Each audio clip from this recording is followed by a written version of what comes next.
We are only 11 days out until we find out whether or not the SEC will or will not be appealing the Ripple SEC case. But earlier today, I actually came across an extremely interesting data point that is going completely under the radar right now that I believe might show the SEC's hand here. In this video, I want to share with you exactly what I found and the significance of this, because I believe this could actually be very telling in what the SEC's move is ultimately going to be. I also want to share with you at the end of the video a brand new clip that I have not seen before regarding Tether.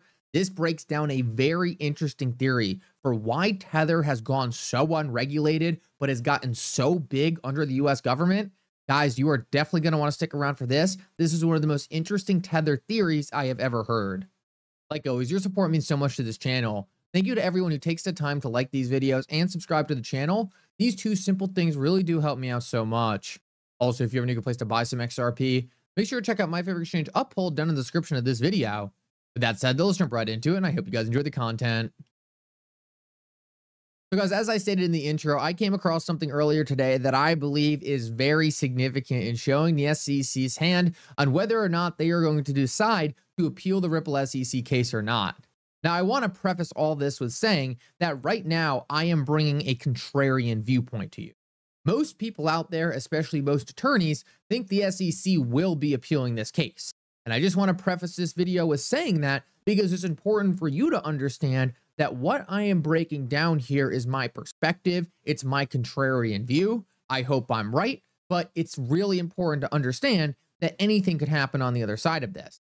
I want to share with you what I uncovered earlier today, though, because I believe it is absolutely fascinating and makes me more convinced than ever that I will end up being right in the SEC ultimately deciding not to appeal. So I want to show you exactly what I noticed earlier today, and I'm really curious what you guys think about this as well, because to me, this is a very significant data point in showing what the SEC is going to do. So this actually came from Gary Gensler on CNBC earlier today. And funny enough, I actually had no idea he was going to be on CNBC. Just tuned into CNBC, saw him on there, and I was thinking, I wonder if he's going to even talk about crypto. So he did talk about crypto, and to my surprise, I believe I may have noticed something that not a lot of people picked up on. I want to play you the clip. I want to see if anyone else picks up on what he says here, and then I'm going to break down exactly what I noticed, and I think you guys are really going to understand that he might have slipped up a bit here. Listen up to this.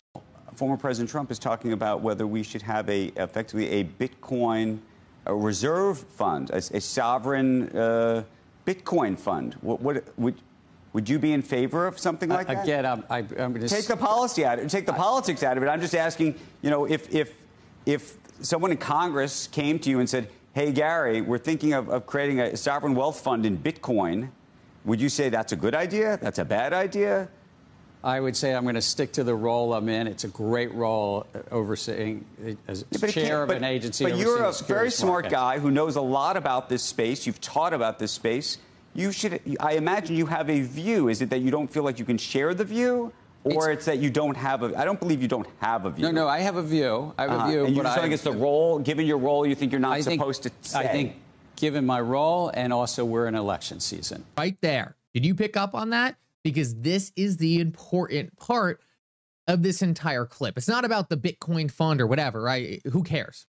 What is so interesting about this is Gary Gensler's point about it being an election season. Why does it matter that's an election season? He has never said anything like this before. He would just say, I'm chair of the SEC. The only thing I care about is me being chair of the SEC. Now, when he answers this question, he is certainly being pressed. He feels uncomfortable, so he might have said something that he didn't necessarily mean to say. Why is this important? Well, what we know is right now the Democrats, and specifically Gary Gensler, are under blast right now for their anti-cryptocurrency stance. What does Gary Gensler likely think about a U.S. Bitcoin strategic reserve? My guess is that Gary Gensler thinks it's a dumb idea. I mean, personally, I kind of think a little bit that it is a bit of a dumb idea. Leave that out of it. Gary Gensler obviously does not think that's a good idea.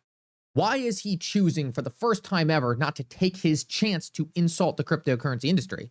Why is he not coming out and saying, We can't have a Bitcoin strategic fund. This industry is rife with fraud. This industry is rife with grifters. We cannot do this. There's not the appropriate market infrastructure. Why isn't he saying that? Well, he actually tells us why. He says it's an election season. If he was to put his voice out there, then a lot of people would probably say, this guy is still anti-cryptocurrency. He is still cracking down on this industry. This guy's anti-Bitcoin, blah, blah, blah, blah, blah. It would be blasted all over social media, and pretty much all his handlers of the Democratic Party would say, you did it again. We are once again dealing with all these people who want to vote for us, and you're coming out as anti-cryptocurrency. So right here, I believe he shows his hand a bit. I believe he shows that, hey, it's election season. We have to get past the election. I don't want to create any more controversy from then until now. Now, what I believe this means for the Ripple SEC case is likely that he's not going to want that controversy. What else happened earlier today that I believe plays into this idea? Well, earlier today, we actually saw something big. We saw that the SEC actually approved BNY Mellon to be a cryptocurrency custodian. The reason this is so interesting is because what we're seeing is Gary Gensler seems to be opening a door. This would have never happened a couple months ago. I think we all understand that. But suddenly, it's happening. What changed? Well, we don't even really have to speculate, right? He literally told us. What changed? It's an election season. That is what has changed. And what do we know? We know that Kamala Harris is trying to shift off of Biden's policies. What were Biden's policies? The anti-crypto army. So why doesn't he want to put his opinion out there? He has been part of the anti-crypto army. He has been part of Choke Point 2.0. He wants to completely remove his reputation from that, not because he wants to remove his reputation from that, but because his party wants him to. I believe we are going into a paradigm shift here. We are watching a party essentially try to save face and flip their entire reputation on the cryptocurrency industry. What Gary Gensler knows is that going on CNBC and, for lack of a better term, the S word on the Bitcoin strategic reserve is not a good thing for politics, right? He does not want to do that because people in his party will say, will you stop going anti-crypto? Is appealing the Ripple SEC case going to cause a massive news event, a massive amount of people saying this is BS, Ripple is one of the few good companies? Absolutely. People are going to be up in arms. The XRP community is massive. Senators are going to get letters. It's going to be a crap storm. Is he going to want to take that on? My personal opinion is he's not going to want to. And like I said earlier, this is my own contrarian view. I'm one of the only people who's thinking like this. Everyone else thinks they're absolutely appealing. It's a guarantee. All the smartest attorneys in the room are saying that. And I want to make that clear because I don't want anyone going out and doing anything based on my opinion here when I'm telling you that the smartest legal experts in the room are telling me I'm wrong. I'm going against the grain now. And I'm going against the grain because so far, my entire career doing everything, going against the grain for some reason seems to work. So I'm staying on this. This is what I believe is going to happen. Maybe I'll be wrong. Maybe I'll be right. We'll see what happens. It's all documented here. And I'll be the first one, as many of you guys know, to raise my hand and come out and say I was wrong. That is something I have no problem doing. I'll be the first to do it. We'll see how this pans out. I want to move on, though, and get to the final Tether video because I thought this was extremely interesting. It's a perspective I've never heard before. I wanted to play it for you guys real quick because I know a lot of people have a lot of these fascinations with Tether. A lot of people are like, what is even going on with Tether? Me included. And this is one of the few theories I've heard about Tether that really got my brain working, and it was probably the best theories I've ever heard. Want to play it for you guys? Let me know what you think. BlackRock invested $400 million, doubling down. There is this aspect where billion libertarian ideological war on Federal Reserve banks happens to coincide quite frequently. Global banking is World Bank and IMF, similar desire to end or restrict national Federal Reserves when it results in their own profits. I'm so glad you brought up the Tether situation.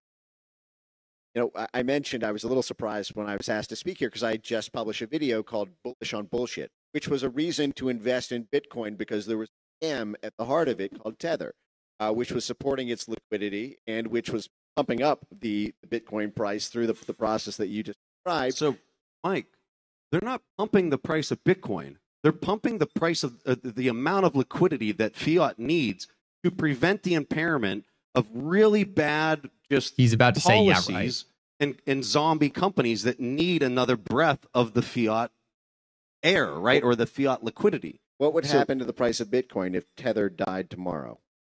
Well, it would, in the short term, if liquidity dries up, Bitcoin gets punished. We've seen this over and over again. But they can't let that deflation rip through the economy, or else everybody's living in Tent City, right? Hence bullish on bullshit. Exactly right. They have to keep it going in order to prevent that collapse. And it's, I see Tether as crypto BC.